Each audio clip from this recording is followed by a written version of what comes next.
BFM Business, 10h, midi, l'émission 100% placement. Intégral placement, Vincent Touraine.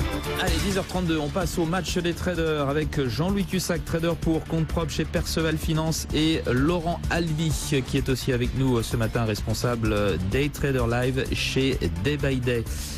Jean-Louis Cussac, vous n'étiez pas très enthousiaste ces derniers jours. Est-ce que vous l'êtes un petit peu plus, légèrement plus aujourd'hui, dites-nous?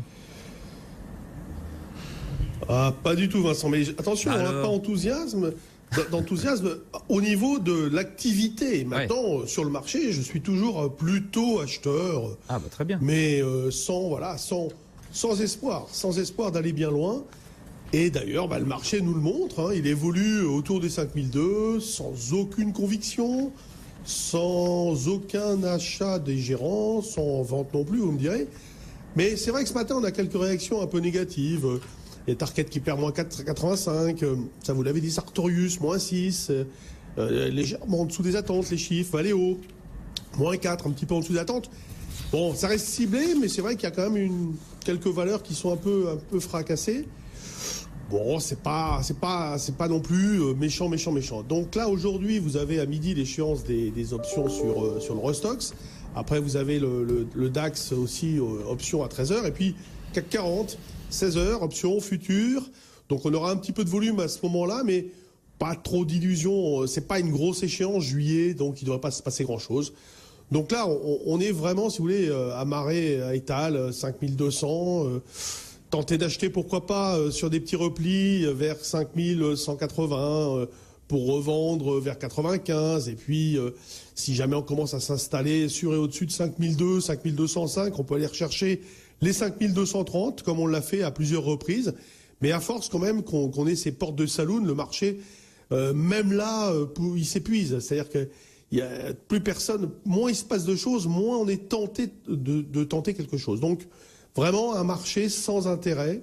Il faut faire avec, ça reviendra. Mais on est au-dessus des niveaux de retournement de situation, on est au-dessus des niveaux de pression. On n'a pas de bonnes nouvelles, mais l'ensemble des acteurs du marché l'ont déjà anticipé, en sont bien conscients.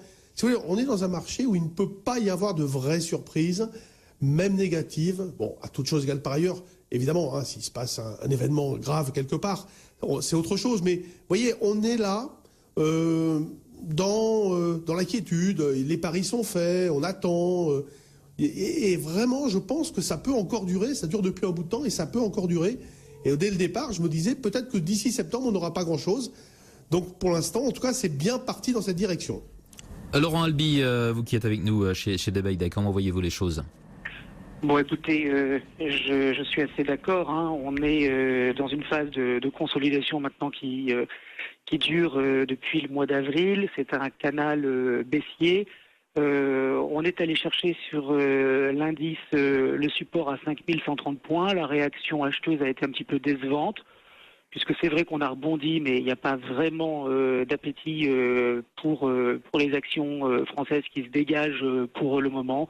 J'ai envie de dire qu'on est dans une sorte de marécage et qu'on n'en sort pas, et c'est tout à fait vraisemblable, comme souligné Jean-Louis, qu'on reste encore un bon bout de temps dans cette dynamique qui n'est pas très intéressante. Alors, si on passe maintenant en intraday et qu'on regarde le contrat d'août, alors c'est très important parce que c'est vrai qu'on change d'échéance à midi, donc on se positionne déjà chez Day by Day sur août pour la journée.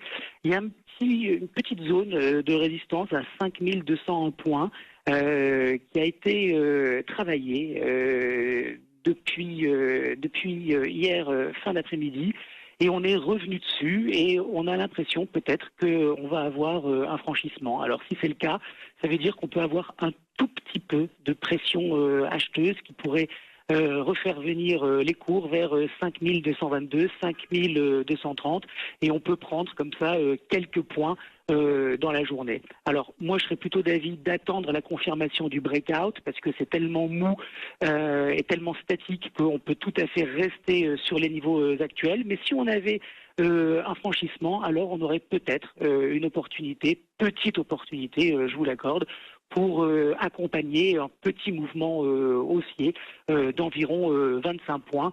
Voilà, moi c'est le scénario pour le moment que je privilégie. Si on retourne sur le premier support à 5183, pourquoi ne pas payer? Effectivement, c'est une autre option.